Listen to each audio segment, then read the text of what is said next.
Hey folks, Gary here. Happy Tuesday morning to you. What a fantastic day. What a great day to be alive.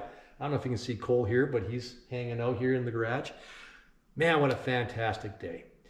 Yesterday we looked at Gideon. We started looking at his life, and we're going to do that this week, looking at his life, the call that God's placed on his life, and then looking at the fleece that he does. And should we be doing that? What should we be doing?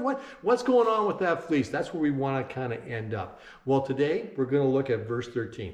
In verses 11 and 12, Gideon is called by God, and God calls him mighty warrior. The Lord is with you. Of course, Gideon's like, who are you talking about? That's not me. Well, Gideon responds back in verse 13, and here's what it says. Sir, Gideon replied, if the Lord is with us, well, that's a good question. Are you with God, right? If the Lord is with us, why has all this happened to us? That's a good question.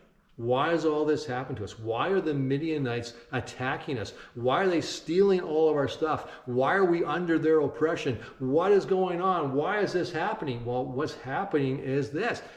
You've made really bad choices. The Israelites are making horrible choices. They gave up their love for God. They gave up their relationship with God to have a relationship with a false God, with Baal or whatever it is, B-A-A-L, to have a relationship with that instead, to be worshiping that false God, that false idol, to do really despicable and horrible things in that worship. And God has said, I can't have you do that. So let's continue on. So why does this happen to us? Where are all the miracles our ancestors told us about? Didn't they say the Lord brought us up out of Egypt? But now the Lord, listen to this, now the Lord has abandoned us and handed us over to the Midianites. Is that true? Yeah, partially it's true. It's not that God has abandoned them. They left God when they went to go worship Baal. When they went to go worship the things of their culture. Their culture, well, the culture of all the civilizations around them, they started worshiping their things. The things that they worshiped, they started to worship as well. They were, instead of being formed by God, they allowed the culture around them to form them. So they're saying, no, this is good, this is good, this is good, when it wasn't. And so it's not that God abandoned them.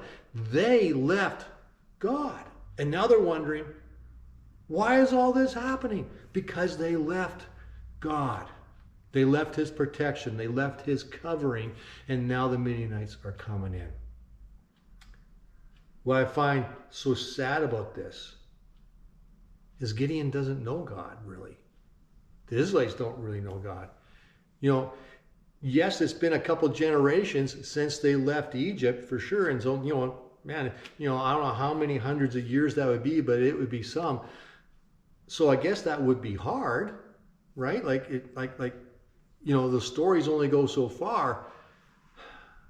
But they lost who God was, and they lost their relationship. So God's bringing them back. That's what's taking place in this. God is bringing them back to a good place through Gideon. But they allowed themselves to let that relationship grow cold. I think that's a warning for us, a warning for me. What do I allow my culture to tell me is good? This is good, that's good. What do I allow it to tell me is good? Do I seek God instead, or do I let the world tell me? What do I worship? Worshiping is not just, beautiful propane bottle, I worship you. It's not just something like that. I don't know why you would worship it, but you get the idea. But it's worshiping other things is not always as obvious as that. Sometimes it's, what do you spend your money on? What do you spend your time on? What do you constantly think about? Those are all acts of worship. Is it God? Or are you spending that on other things? And are those other things creating a coldness between you and God where you're losing the plot? If it is, turn it around and say, no, I'm going to seek God instead. Let's not be like Gideon and the Israelites here in chapter 13, where they don't know God. that well. Instead, let's be like those who have been revived and say, Lord, you're awesome. So anyways, that's the message for today. Thanks for watching, and we'll catch you tomorrow.